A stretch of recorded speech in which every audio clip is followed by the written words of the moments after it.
afternoon.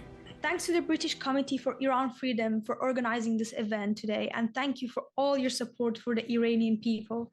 Thank you also to the National Council Resistance of Iran and the President-elect, Mrs. Maryam Rajavi. I believe that Mrs. Rajavi's 10-point plan will stabilize the country after all the overthrow of this misogynistic regime. My name is Nikta, and I escaped Iran 3 years ago with my family. Since I arrived here in a free land, I have managed to plan my time and start the learning path, which would lead me to my dream career as a doctor. Also, I have created work-life balance. I have made time for training, swimming, reading poetry, and literature, things that I enjoy. I have also managed to get a part-time job in a care home. I'm really lucky to be preoccupied with what a 19-year-old is supposed to be. My peers who still live in Iran, however, are worried for their life and freedom. They don't have the option to think about the future because in Iran, for them, there is no tomorrow to look forward to. Nikta Sharifi was an artist. At the age of 16, instead of thinking about making a career in art, she disappeared for a week and was found dead in a remote location after being severely tortured.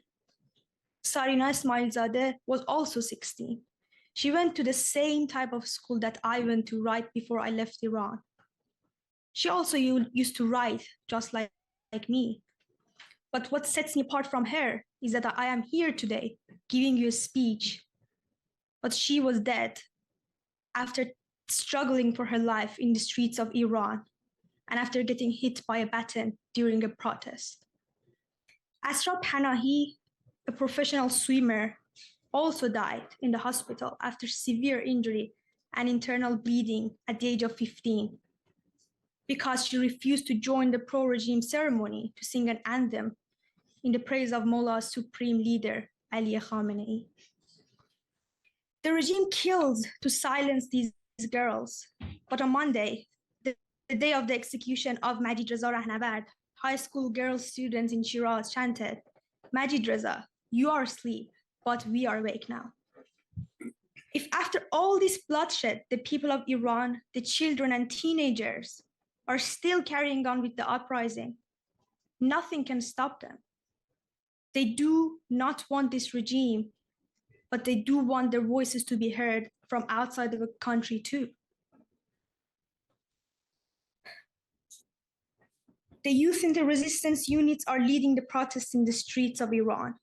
You might have read the article by Metro talking about Raha, the 18-year-old girl who is actively leading the protests in the streets of Iran. From Iran, she was interviewed. The reporter is here. Yeah. Now, I would like to invite you to watch a video of a 9-year-old gifted boy who was shot dead in his parents' vehicle while going back home during one of the protests.